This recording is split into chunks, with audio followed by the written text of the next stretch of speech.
न भरून येणारी एक पोकळी त्या ठिकाणी निर्माण झाली। एक महाराष्ट्राचं दृष्ट नेतृत्व, प्रत्येक माणसाची अडचण ऐकून घेणं, त्या माणसाची अडचण सोडवण्याचा प्रामाणिक प्रयत्न करणं, अशा पद्धतीनं काम करणारे, आपण म्हणतो नेहमी लाखो मेले तरी चालतील पण लाखोचा पोशिंदा कधी मेला नाही पाहिजे, अशी म्हण असते। आणि ज्या माणसावर लाखो लोक, शेकडो लोक, करोडो लोक अवलंबून असतात, असा माणूस गेल्याच्या नंतर सर्वसामान्य माणसाची फार मोठी अडचण त्या ठिकाणी होऊन बसते। अशा ह्या नेतृत्वाला माझी आपल्या सगळ्याला विनंती आहे की आपण सगळ्यांनी 1 मिनिट स्तब्ध उभा राहून त्यांच्या आत्म्याला शांती लाभण्यासाठी आपण सगळ्यांनी श्रद्धांजली अर्पण करण्यासाठी उभा राहावं।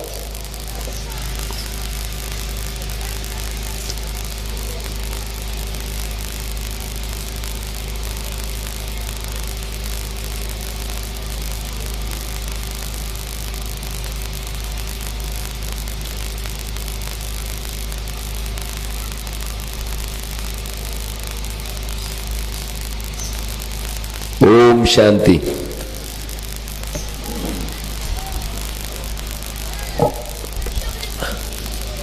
बांधवांनो,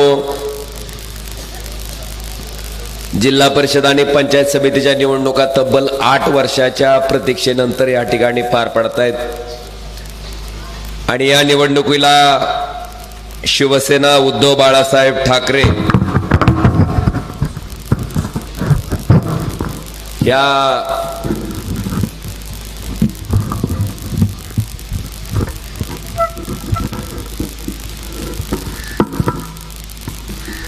पक्षाच्या आपल्या पारा जिल्हा परिषद गटाच्या अधिकृत उमेदवार आमच्या भगिनी लक्ष्मी गणेशजी भराटे, त्याचबरोबर पारा पंचायत समितीचे शिवसेना उद्धव बाळासाहेब ठाकरे पक्षाचे अधिकृत उमेदवार जीवन मनोहरजी भराटे व बावी पंचायत समितीचे उमेदवार यशवंत रघुनाथ शिंदे, ह्या तिन्ही उमेदवाराच्या प्रचारार्थ आपण या प्रचार सभेचं आयोजन या ठिकाणी केलंय। बांधवांनो, या प्रचार सभेला संबोधित करण्यापूर्वी काही मूलभूत प्रश्न मला तुमच्या सगळ्याच्या समोर उपस्थित करायचे।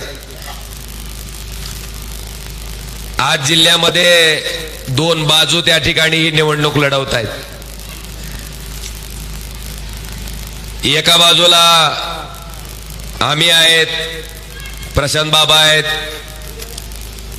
कैलास पाटील आहेत, प्रवीण स्वामी आमचे उमरगा लोहारेचे आमदार आहेत, काँग्रेस पक्षाचे जिल्हाध्यक्ष धीरजजी पाटील आहेत। ही एक बाजू। आणि दुसरी बाजू राणा पाटील, अर्चनाताई पाटील आणि मल्लू पाटील।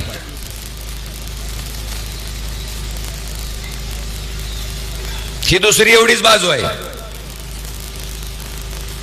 बाकीचे जर कोणी विचारलं, खास करून भारतीय जनता पार्टीचं बाबा, ही तिघं जर सोडली तर बाकीच्या कुणाला सुद्धा विकास करायची अक्कल आपल्या अख्ख्या जिल्ह्यात नाही। ह्या एकाच घराला कळते, बाकी दुसऱ्याला कोणाला कळालंच नाही। आज बसतो ही एकटंच घर आहे। आता बघा, आम्ही निवडणूक लढवायला लागलोय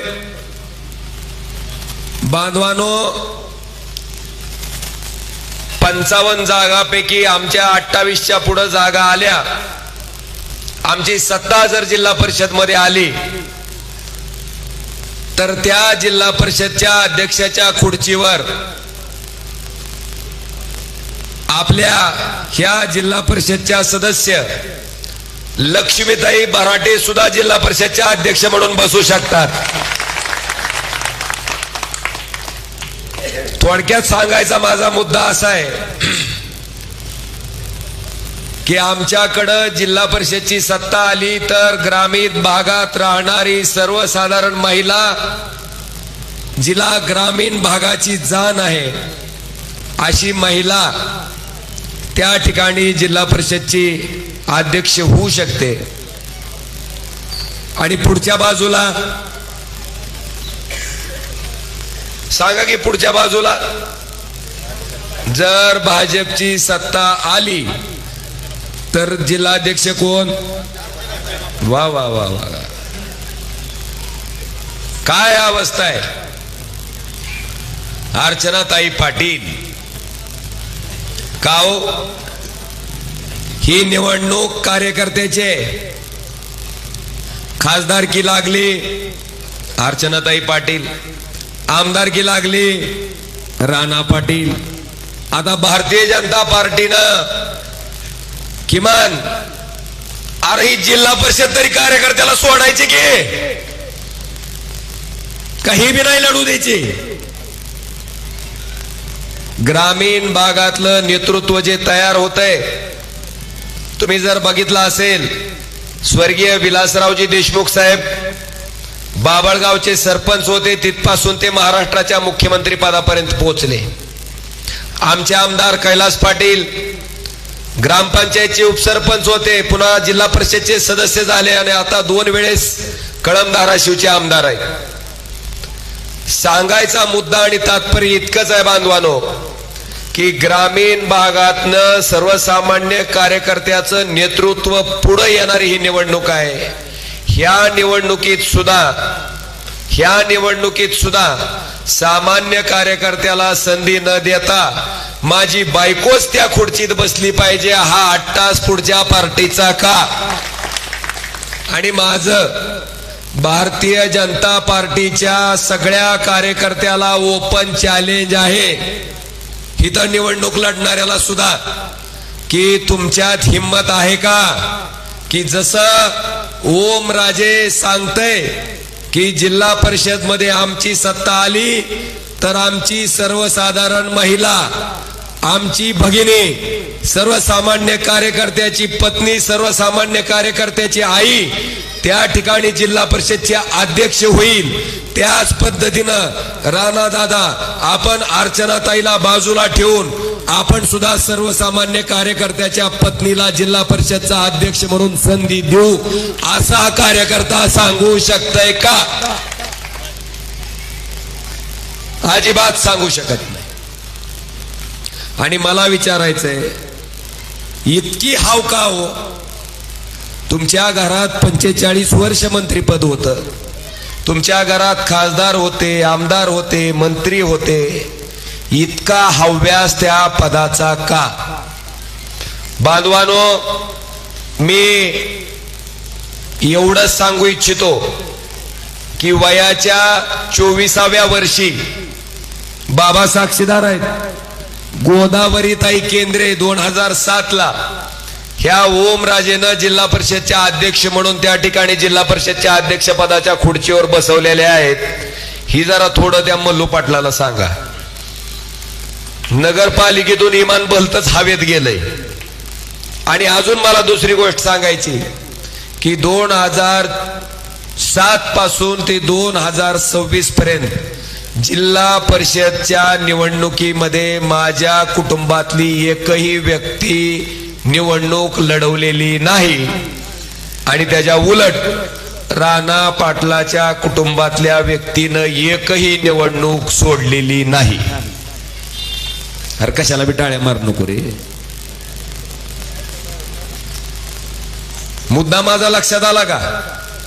बांधवानो, घराणेशाहीच्या पलीकडं ह्या पाटलाच्या घराण्याला दुसरं काही दिसत नाही. केवळ त्या ठिकाणी स्त्री हट्ट आणि बाल हट्ट ह्या 2 हट्टाच्या माध्यमातून पूर्ण जिल्ह्याचं राजकारण त्या ठिकाणी चालू आहे. मला आपल्याला इतकंच सांगायचंय की मी ज्या मतदारसंघातनं आमदार होतो त्या आमदाराचा तुमच्या आशीर्वादानं खासदार झालो, पण बांधवानो कळंब धाराशिव मतदारसंघातनं ना माझी बायको आमदार झाली, ना माझा भाऊ आमदार झाला, ना माझी आई आमदार झाली.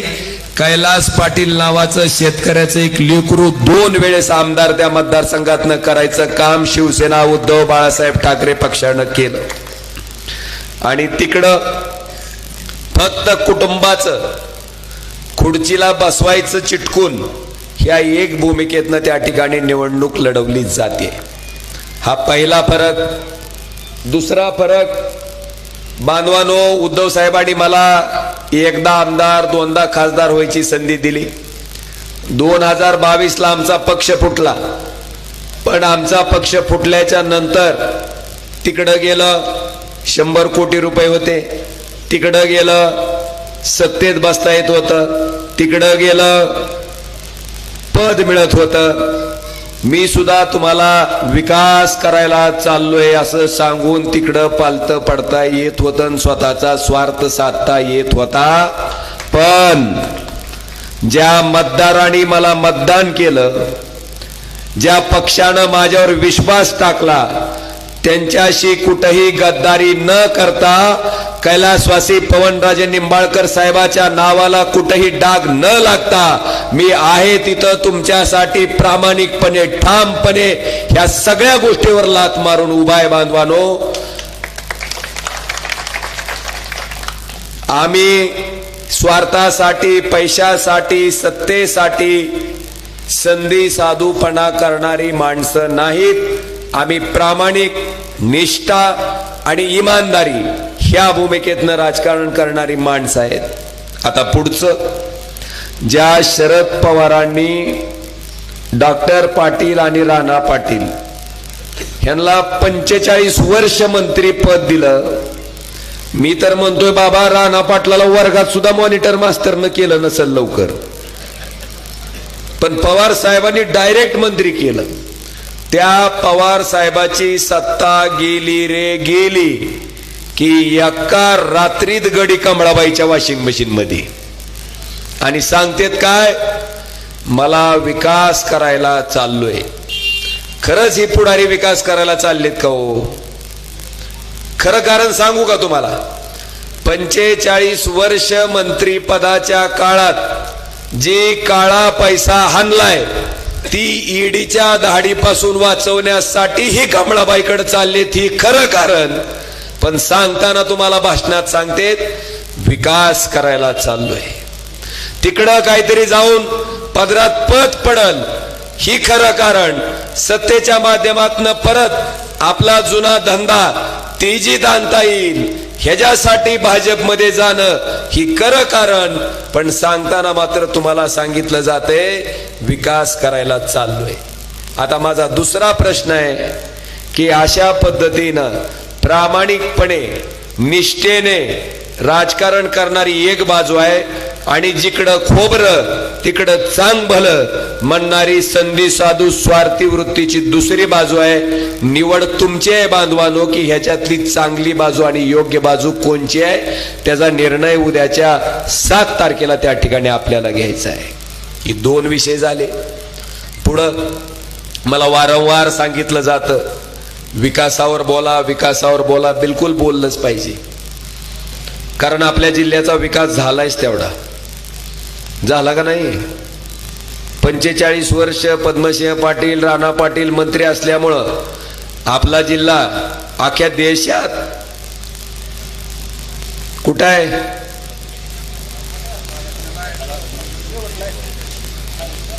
दरिद्री जिल्ह्याची यादी, मागासलेल्या जिल्ह्याची यादी केंद्र सरकारनं जाहीर केली. तर ज्या जिल्ह्यात डॉक्टर पाटील, राणा पाटील 45 वर्ष मंत्री राहिले त्या मंत्रिपदाचा या जिल्ह्याला काय उपयोग?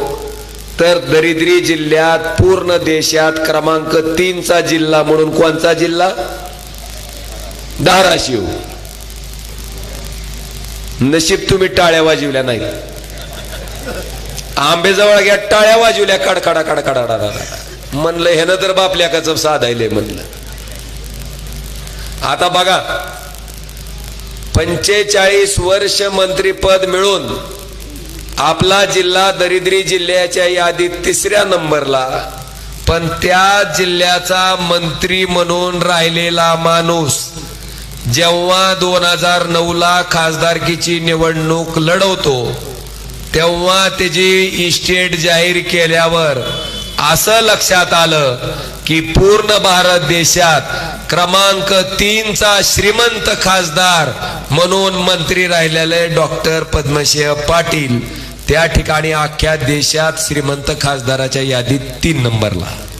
मग माझा तुम्हा सगळ्या जनतेला प्रश्न आहे की नेमका 45 वर्ष मंत्रीपदाचा उपयोग जिल्ह्याला झाला का पद्मसिंह पाटलाच्या घराला झाला, ह्याचा शांत डोक्यानं विचार करा आणि मग तुमचा निर्णय घ्या। पुढचं मला आपल्या सगळ्याला अभिमानानं आणि स्वाभिमानानं सांगावं वाटतंय की उद्धव ठाकरे साहेब 2.5 वर्ष मुख्यमंत्री होते, त्याच्यात 1.5 वर्ष आपलं कोरोनामध्ये गेलं, 1 वर्ष काम करता आलं, पण उद्धव साहेबांनी मुख्यमंत्री म्हणून काम करताना कुठलीही अट शर्त न लावता एका अंगठ्यावर शेतकऱ्याचं कर्ज माफ करायचा निर्णय बांधवानो त्या ठिकाणी घेणारा एकमेव मुख्यमंत्री उद्धवजी ठाकरे साहेब होते। त्याच 1 वर्षाच्या काळात आपण धाराशिवचं शासकीय वैद्यकीय महाविद्यालय धाराशिवला मंजूर केलं, चालू देखील केलं। आता तुम्ही म्हणसाल शासकीय वैद्यकीय महाविद्यालयाचा आमच्या ग्रामीण भागाला उपयोग काय, तर बांधवानो उपयोग असा आहे की डॉक्टरनं तुम्हाला 3 लाखाचं 4 लाखाचं ऑपरेशन करायला लावलं, मेंदूवरची शस्त्रक्रिया 7 लाखाची 8 लाखाची ऑपरेशन करायला लावलं, तर गरीब माणसाच्या खिशात पैसे नसल्यामुळं ते ऑपरेशन करू शकत नाही आणि स्वतःच्या रक्ताच्या नात्यातला माणूस डोळ्या देखत पैशाअभावी उपचाराअभावी तडपडून मरण्याशिवाय त्या कुटुंबातल्या व्यक्तीकडे दुसरं काही राहत नाही। अशा सगळ्या गरीब लोकांचे ऑपरेशन त्या कॉलेजला तज्ञ डॉक्टर उपलब्ध असल्यामुळं सगळ्यावर मोफत ऑपरेशनचे उपचार केले जाऊ शकतात आणि अनेक ग्रामीण भागातल्या लोकांचा जीव त्याच्यातनं वाचतो। म्हणून हे कॉलेज धाराशिवला होणं महत्वाचं होतं, ते आम्ही केलं, ते सुद्धा शासनाच्या मालकीचं सरकारच्या मालकीचं केलं बांधवानो। हा सगळ्यात मोठा फायदा आपल्या ग्रामीण भागातल्या लोकांसाठी आहे। आता उलट 1991ला पण असंच एक कॉलेज आपल्या जिल्ह्यात मंजूर झालं, पण झालं कुठं कुठं झालं? नेरूळ म्हणते। तुम्हाला वाटेल तुळजापूर तालुक्यात बारूळच्या शेजारी नेरूळ आहे काय की?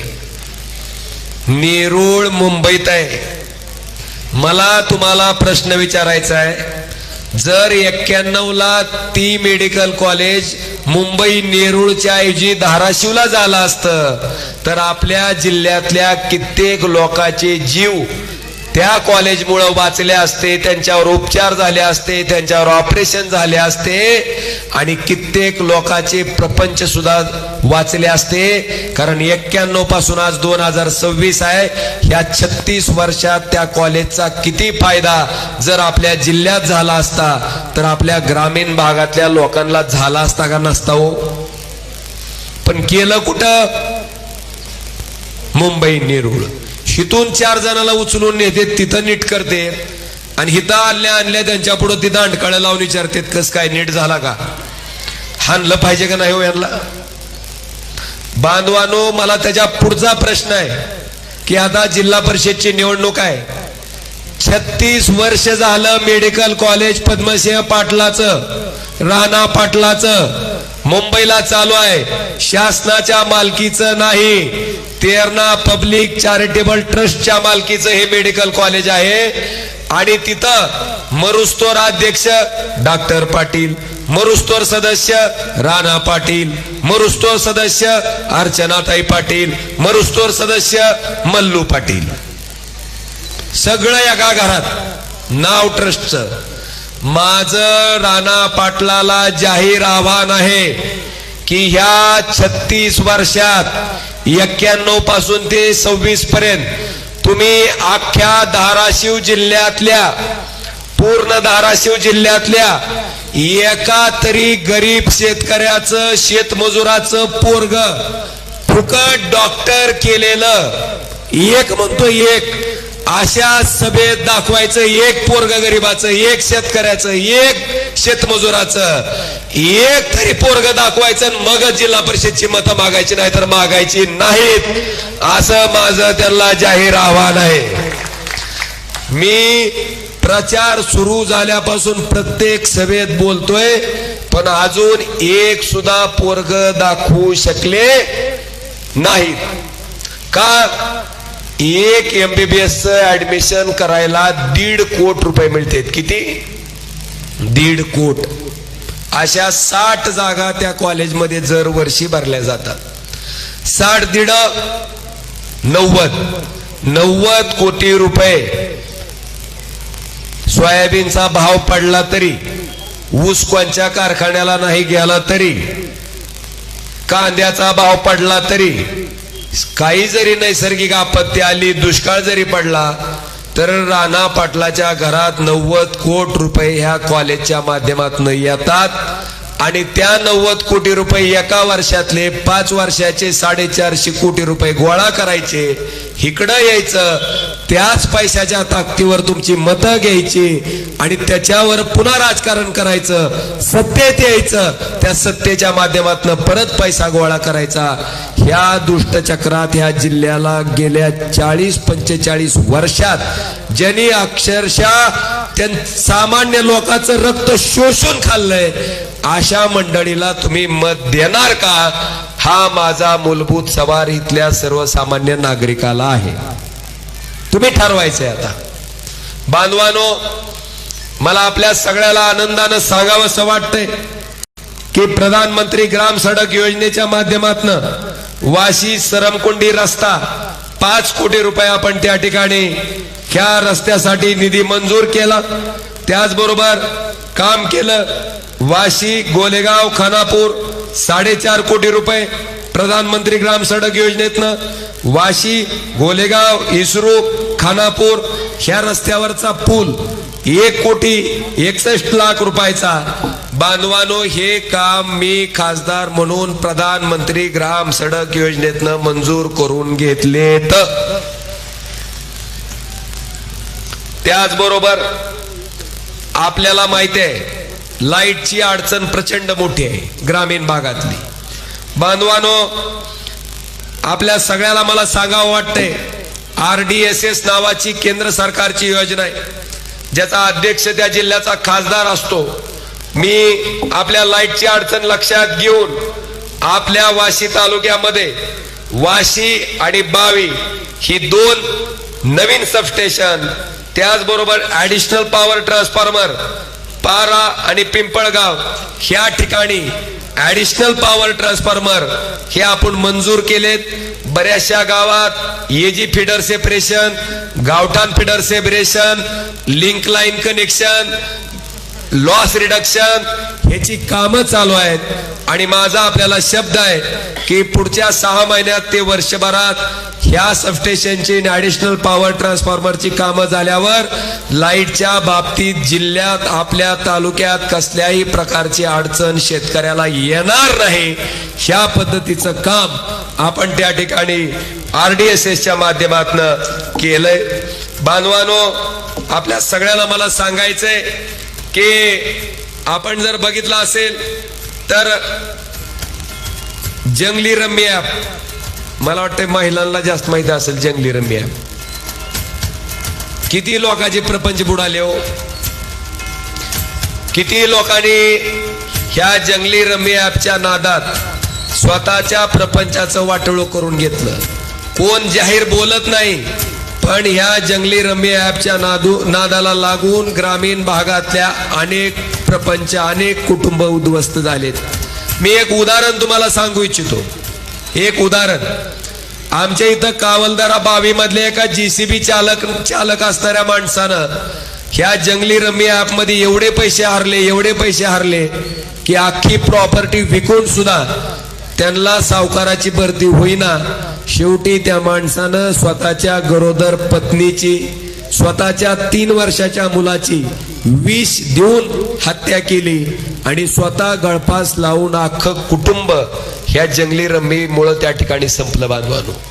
हीच विषय मी लोकसभेत सन्माननीय माहिती तंत्रज्ञान मंत्री अश्विनी वैष्णवजीला सांगितलं. म्हणलं साहेब हे एक उदाहरण आहे, असे लाखो उदाहरण प्रत्येक गावात भेटतील. माझी आपल्याला विनंती आहे की आताच्या आता लोकसभेमध्ये ह्याच्यावर बंदी आणणारा कायदा तुम्ही आणा. आणि बांधवांनो, मी लोकसभेत ही मागणी केल्याच्या नंतर त्याच अधिवेशनात 5व्या दिवशी ह्या जंगली रम्मी ऍपवर बंदी आणायचा कायदा आला, मंजूर झाला आणि दुसऱ्या दिवशी राष्ट्रपतीची स्वाक्षरी होऊन ऑनलाईन जंगली रम्मी ऍप सारखे ऍप बंद झाले. मला वाटते ग्रामीण भागातले शेकडो प्रपंच ह्याच्यामुळे वाचले. हे काम तुमचा खासदार विरोधात असताना सुद्धा करू शकला. आपल्या सगळ्याला माहिती आहे, आलिमको नावाची संस्था ग्रामीण भागामध्ये कृत्रिम पाय, कृत्रिम हात, ज्याला पाय नाही त्याला पाय कृत्रिम, ज्याला हात नाही त्याला हात, ज्याला कानानं ऐकू येत नाही त्याला कानानं ऐकायची मशीन, ज्याला दिसत नाही त्याला स्मार्ट स्टिक, स्मार्टफोन, त्याचबरोबर ज्याचे पाय नीट नाहीत, चालता येत नाही त्यांना इलेक्ट्रिक सायकल 3 चाकी. बांधवानो, अशा पद्धतीनं अपंग बांधवाला वस्तू देणारी ही संस्था केंद्र सरकारची 1976 पासून कार्यरत आहे. 1976 ते 19 आपल्या जिल्ह्याला खासदार होते का नव्हते? 76 ते 19 एकदा सुद्धा ही योजना आपल्याकडे राबवली नाही. मी पहिला खासदार आहे ज्यानं ही योजना राबवली आणि 7 कोटी रुपयाचं साहित्य आपल्या भागातल्या अपंग बांधवाला 1 पैसाही त्याचा न खर्च होता त्या ठिकाणी मिळवून दिलं. बांधवानो, हे काम तुमचा खासदार ओमराजे निंबाळकरनं पहिल्यांदा खासदार झाल्या त्या ठिकाणी केलं.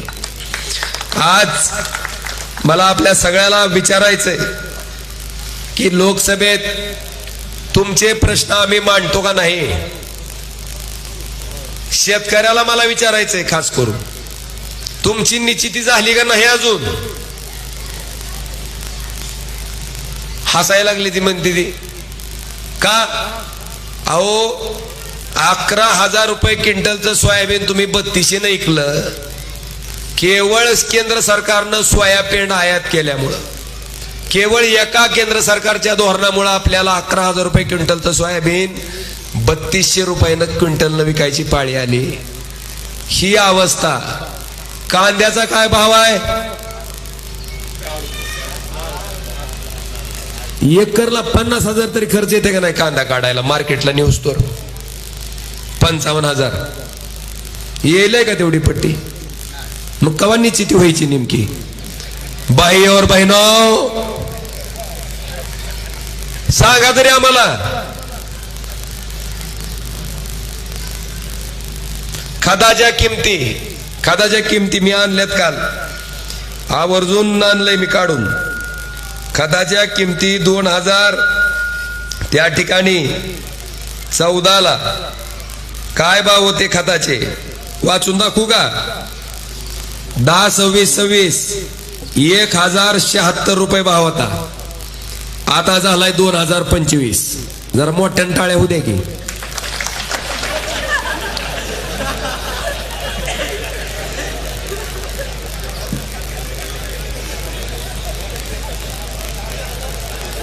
अजून कमळाबाईचा नाद करायचा काय की बहुतेक?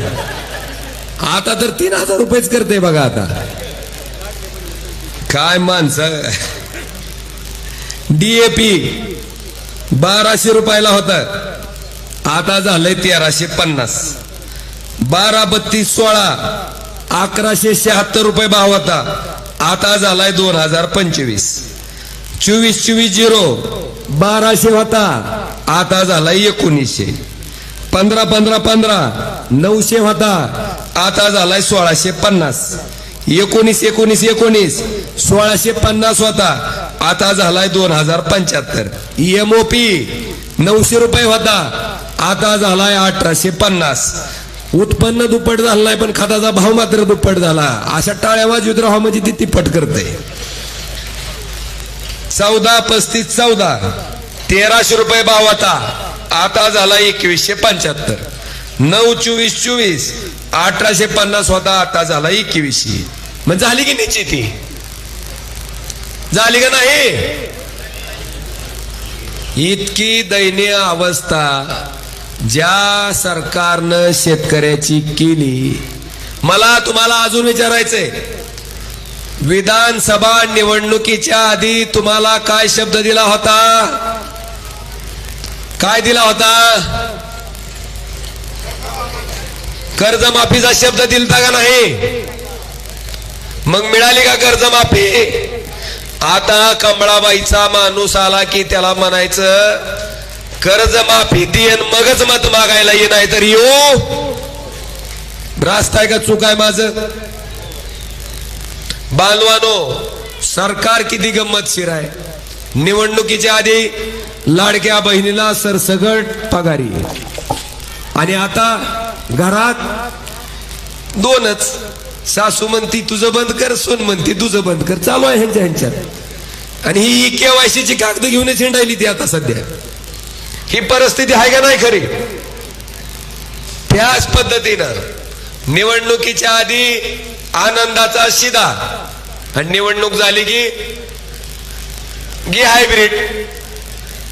आलं का नाही हायब्रिड? ह्याचा विचार बांधवानो तुम्ही करा. मी अतिशय प्रामाणिकपणे स्पष्ट शब्दात आपल्या सगळ्याला सांगितलंय की आमचे जे उमेदवार आहेत, आमच्या लक्ष्मीताई बराटे, त्यांचे पती जे आहेत गणेश बराटे, ह्या माणसाचं काम आहे का नाही हो सामाजिक? आहे का नाही? फक्त आता निवडणूक आल्यावर दाम द्यायला पैसे नाहीत गाड्या त्याच्याकडे आता तुम्हाला. मग तुम्हाला काम करणारी प्रामाणिक इमानदार माणसं पाहिजेत का नको? मग आपली जबाबदारी काय? आता आमचं बाबाचं असं झालंय, आम्ही सगळे सामान्य कार्यकर्त्याची फौज घेऊन निघणार आहोत. हो, माझी बायको मला भाकर खाऊ घालून 2 लेकरं सांभाळून आनंदात आहे बिचारी. तिला जिल्हा परिषदच्या अध्यक्षाच्या खुर्चीची आस नाही. कुणाच्या बायकोला आहे ते तुम्हाला चांगलं माहित आहे. आता निर्णय तुमचा आहे की सामान्य कुटुंबातल्या सामान्य माणसाला आपण संधी द्यायची का नाही. मी गणेश बराटेंचं तुम्हाला काम सांगतो. मांजरा नदीवर स्वखर्चातनं या माणसानं 100 लोखंडी दरवाजे जी बसवले, यातून 200 हेक्टर जमिनीची त्या ठिकाणी सिंचन क्षमता या माणसानं तयार करून दिली. डोंगरेवाडी साळवा रस्त्याचं अर्धा किलोमीटरचं काम या माणसानं मजबूतीकरणाचं स्वखर्चातनं केलं. त्याचबरोबर त्या ठिकाणी अतिवृष्टीमुळे जे रस्ते खराब झाले होते, त्या रस्त्याची स्वयंखर्चातनं दुरुस्ती या माणसानं केली. ग्रामस्थासाठी मोफत घरपोच पाणी वाटप या माणसानं केलं. खेळाडूंना प्रोत्साहन मिळावं म्हणून क्रिकेट स्पर्धेचं आयोजन असेल, प्रत्येक वर्षी जगदंबा देवी यात्रा निमित्त प्रसाद वाटप असेल, बांधवाने या माणसानं अनेक कामं केली. तुम्ही साक्षीदार आहेत, मी काय सगळे वाचून दाखवावे असं नाही. मला वाटतंय अशा पद्धतीनं तुमच्यात काम करणारा, कामासाठी लढणारा कार्यकर्ता आज 3 निवडणुकीला उभा आहे. मला आपल्या सगळ्याला विचारायचंय, कोरोना आला आम्ही घरी होतो का हो? आम्ही तुमच्यात होतो. महापूर आला, अतिवृष्टी आली, आम्ही घरी बसलो का तुमच्यासाठी रस्त्यावर होतो? मग काम करणाऱ्या माणसाला आपण संधी देणं गरजेचं आहे. बांधवांनो, माझी विनंती आहे की अशा पद्धतीनं काम करणाऱ्या कार्यकर्त्याला प्रोत्साहन देण्यासाठी आपण सगळ्यांनी मतरूपी आशीर्वाद त्याच्या पाठीशी उभा करणं नितांत गरजेचं आहे. आता लोकसभेला आपण प्रचंड प्रमाणात त्या ठिकाणी यश आम्हाला मिळवून दिलंय बांधवानो. पण नगरपालिकेच्या वेळेस आता तुम्हाला सांगतो गंमत काय झाली. मी तुळजापूर नगरपालिकेचं उदाहरण देतो. तुमचे कोण पाहुणे रावळे असतील तुळजापूरला तर विचारा. एका मताला 30,000 रुपये. 4 मतं तुमच्या घरात असली की 1 तोळ्याची सोन्याची अंगठी. आता आम्ही कुठं जावं? बँकच हुडकावी लागेल रातच्याला आम्हाला कुठंतरी. कुठून आणायचे? नाही देऊ शकलो. बांधवानो तरी सुद्धा फक्त 800 मतं आम्हाला तुळजापूर नगरपालिकेत कमी पडली, फक्त 800 मतं. आज पैशाच्या ताकदीवर आम्हाला त्या ठिकाणी अडचण आली. का अडचण? मतदारसंघच 3200 मताचा आणि 3200 पैकी 31 लोकांना सोन्याच्या अंगठ्या. आम्ही दम कसा काढायचा? आम्ही निवडणूक कशी लढवायची? आम्ही निवडून कसं यायचं? नाही यश आलं. पण मला एवढं सांगायचंय की आता डॉक्टर पाटील दमलेत, राणा पाटील बी दमलेत, अर्चनाताई बी दमलेत. आता नव्या दमाचं एक गभरू पाठवलाय मल्लू. ती काय म्हणते? जिल्हा परिषदला तुमची सत्ता आली, फक्त एकाच निवडणुकीत बरं का, फक्त एक निवडणुकीत आम्हाला यश मिळालं नाही, तर मी माझं नाव बदलतो. आता पोराचं नाव बदलायची काय तरतूद आहे आपल्याकडं? काय काय असं जर सांगा म्हणजे त्याचं बारसं करून नवीन आपण. नाही, मला त्यांना एवढं सांगायचंय, बाबा रे, 2014ला आपले आजोबा पद्मसिंह पाटील 2.5 लाख मतानं पडलेत लोकसभेला. 2019ला आपले पप्पा 1,29,000 मतानं पडलेत लोकसभेला. आणि 2024ला आजोबाचं पप्पाचं रेकॉर्ड मम्मीनं तोडलंय. 3,29,000 मतानं पडल्यात लोकसभेला. आणि जर तुमच्यात लयच खुमखुमे असल, आजा झालाय, वडील झालाय, आई झाली, आता तुला यायचं असतं तरी 29ला ये म्हणाव. माझी ज्या कंटा आम्ही काय कमाल करते ती तुला दाखवेल म्हणाव. 29ला इच्छा असेल तरी ये म्हणाव. काय माझी हरकत नाही. बांधवानो, ह्या पद्धतीनं माझ्या कामाला बी हिनवलं चाललंय. आता तुमच्या शेतातला डीपी जळाला, कांद्याच्या रोपाची लागण चालू असेल, ऊसाच्या बियाण्याची लागण चालू असेल, तुमच्याकडे माझा नंबर आहे, तुम्ही मला फोन करता, मी डीपी देतो. ती काय म्हणते? ती ही काय खासदाराचं काम आहे का? आता मला तुम्हाला विचारायचंय, गुराक्याच्या माग फिरणाऱ्या गुराच्या माग फिरणारा जी गुराकी असतंय का, त्याच्याकडे सुद्धा आपला नंबर आहे. गाय आजारी पडू, म्हैस आजारी पडू, ती डायरेक्ट फोन लावते, दादा अडचण आहे. आता तिथं डॉक्टर पाठवला तरी म्हणजे खासदाराचं काम आहे का? आता मला तुम्हाला प्रश्न विचारायचा आहे, खासदाराला खासदारकीची निवडणूक लागल्यावर गुराक्याचं मतदान चलतंय का चलत नाही? चलतंय ना. मग मतदान चलतंय, काम दुखतंय का? आता खासदारकीची निवडणूक लागल्यावर शेतकऱ्याचं मतदान खासदाराला लागतंय का नाही? ड्रायव्हरचं मतदान खासदाराला लागतंय का नाही? मी 24 तास मधला 24 तास वेळ तुमच्यासाठी वाहून घेतलेला आहे. माझा कुठला कारखाना नाही, माझी कुठली संस्था नाही, 24 तास तुमच्यासाठी उपलब्ध आहे बांधवानो. म्हणून हे काम मी करू शकतो. माझं आव्हान आहे, तुम्ही सुद्धा 24 तास द्या, 48 तास द्या, पण आमच्या कामाची स्पर्धा करा. आमच्या कामाला हिनवू नका, एवढी माझी त्यांना कळकळीची विनंती आहे. आणि माझी तुमच्या सगळ्याला विनंती आहे की आमची सगळी माणसं जी उभा टाकलीत ती सगळी स्वतःच्या कामाच्या जोरावर, कर्तृत्वाच्या जोरावर उभा टाकली. त्यांचं चिन्ह काय? तिन्ही उमेदवाराचं काय हाय ना लक्षात? बांधवानो, मतदान करत असताना सुद्धा शांततेत करा. आता ह्या नगरपालिकेला काय झालं? 2 मतानं, 1 मतानं, 4 मतानं आमचे बरेच नगरसेवक पडले, बरीच लोक पडली. काय होतंय? तुम्ही गडबडीत मतदान करायला गेला, तुम्हाला चिन्ह नाही दिसलं, निवडणूक अधिकारी म्हणते मामा वरच्यातलं एक दाबा आणि खालच्यातलं एक दाबा. ही वरच्या कडचं एक दाबून येतंय आणि खालच्या कडला एक दणका देऊन येतंय. असं चुकीचं मतदान करू नका. आपल्या उमेदवाराचं नाव वाचा, आपल्या उमेदवाराचं चिन्ह बघा, आणि दिसत नसल तर त्या केंद्राध्यक्षाला विचारायचं, बाबा ह्याच्यावर व्यवस्थित लाईट नाही, मला दिसत नाही. त्याला विचारायचा तुमचा अधिकार आहे. घाई गडबडीत चुकीची बटणं दाबून येऊ नका. शांततेत नाव वाचून चिन्ह बघूनच बटन दाबा. जिल्हा परिषदचं झालं की पंचायत समितीला मशीन एकच आहे का दोन आहेत?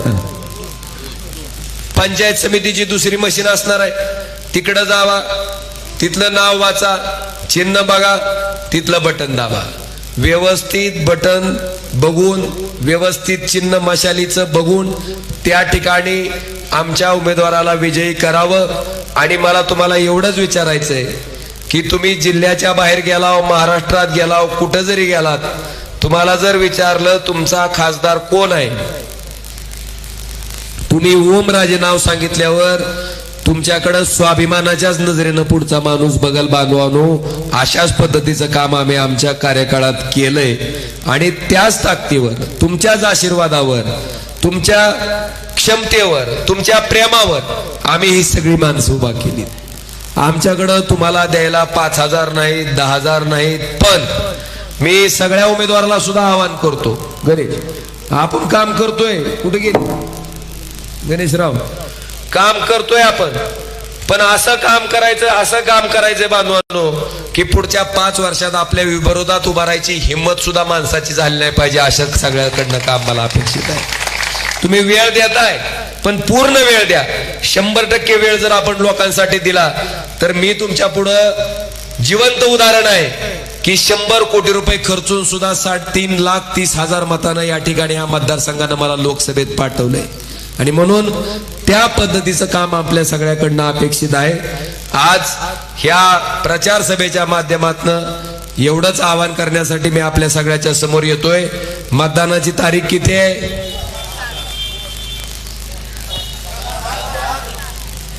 कोण म्हणलं ती उठीव त्याला जो आपल्याला आहे का बघ.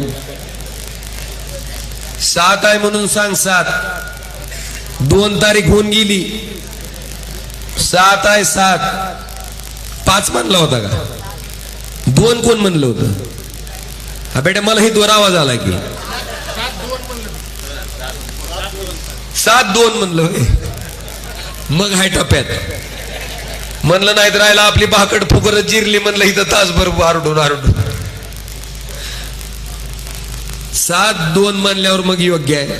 7 तारखेला मशाल या चिन्हा पुढचं बटन दाबून या सगळ्या उमेदवाराला प्रचंड मतानं विजयी करा. आणि परत त्याच गोष्टीची आठवण करून देतो की जिल्हा परिषदचे अध्यक्ष सामान्य घरातली महिला झाली पाहिजे का? ज्या कुटुंबानं या मतदारसंघाचं रक्त 45 वर्ष शोषून केलंय त्यांचा नातेवाईक, त्यांची बायको खुर्चीत बसली पाहिजे. एवढाच विचार करून आपण मशालीच्या पुढचं बटन दाबावं ही विनंती करतो आणि आपल्या सगळ्याची रजा घेतो. धन्यवाद. जय हिंद, जय महाराष्ट्र.